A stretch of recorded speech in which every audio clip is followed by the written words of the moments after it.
Cuidado humanizado. Debemos recordar que desde el siglo XVIII se constituyeron las clínicas y hospitales como centros de formación y saberes médicos, los cuales estaban centrados en las patologías y en las enfermedades, haciendo que los pacientes perdieran su individualidad y su integridad, siendo este llamado una visión o un modelo biologicista, el cual terminó por centrarse en la enfermedad, haciendo que el cuidado del resto del equipo de salud se viera opacado.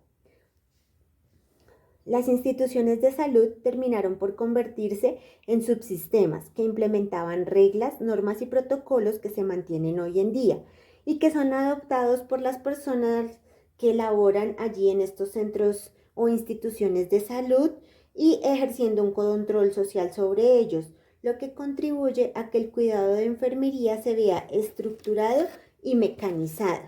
Es entonces cuando debemos recordar que el acto de cuidar debe estar centrado en el paciente y no en la técnica, ni en los procedimientos. El cuidado debe ser holístico, ya que el paciente refiere y siente la necesidad de un cuidado significativo, donde la escucha y la empatía sean aspectos importantes, al igual que la técnica en el quehacer de enfermería.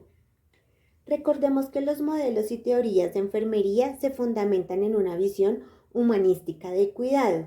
Entonces, para la enfermera, el cuidado no debe ser un procedimiento, sino que por el contrario debe ser un proceso dinámico de sensaciones compartidas entre el paciente y la enfermera, que permita un crecimiento mutuo.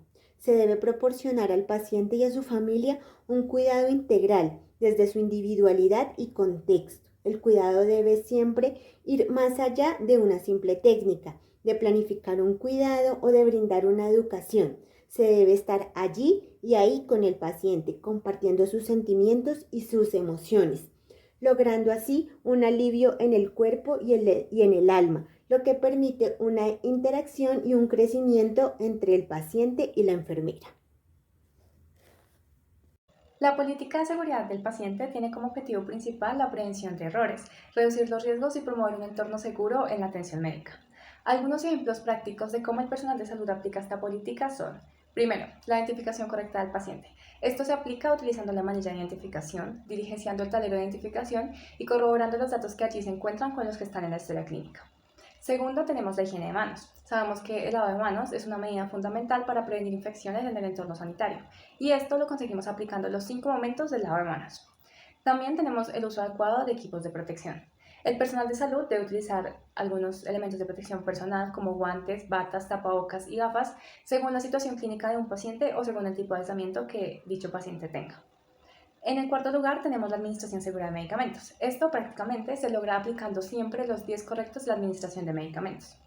También tenemos la identificación y prevención de caídas. Constantemente en un servicio de salud evaluamos el riesgo de caídas en los pacientes con la finalidad de mitigar el mismo. Y por último tenemos la comunicación efectiva entre el personal. Hay que tener en cuenta que una comunicación clara y efectiva entre los miembros del equipo de salud es esencial para la seguridad del paciente.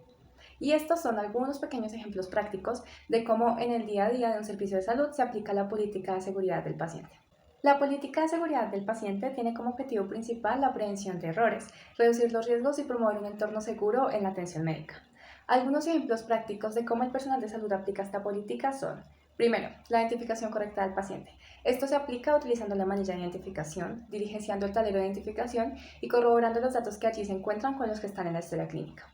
Segundo, tenemos la higiene de manos. Sabemos que el lavado de manos es una medida fundamental para prevenir infecciones en el entorno sanitario, y esto lo conseguimos aplicando los 5 momentos del lavado de manos. También tenemos el uso adecuado de equipos de protección.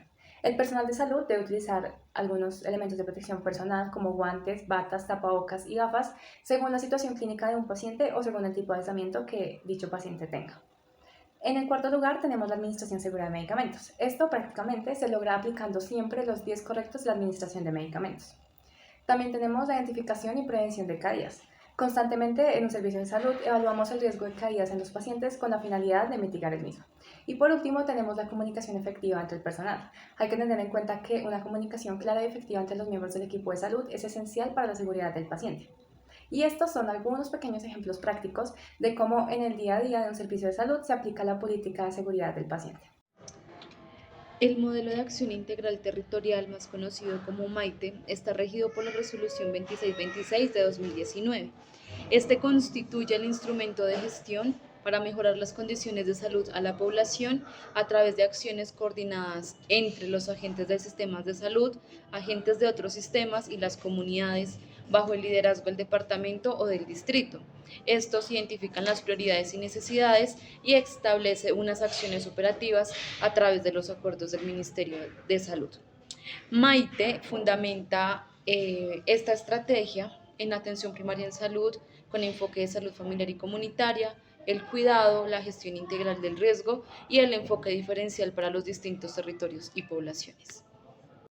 Igualmente, el modelo de acción integral territorial pretende unificar todos los elementos de acciones que proporcione el desarrollo de herramientas, como lo son planes, programas, proyectos, normas, documentos técnicos y ejecuciones concretos en el marco de 8 líneas de acción.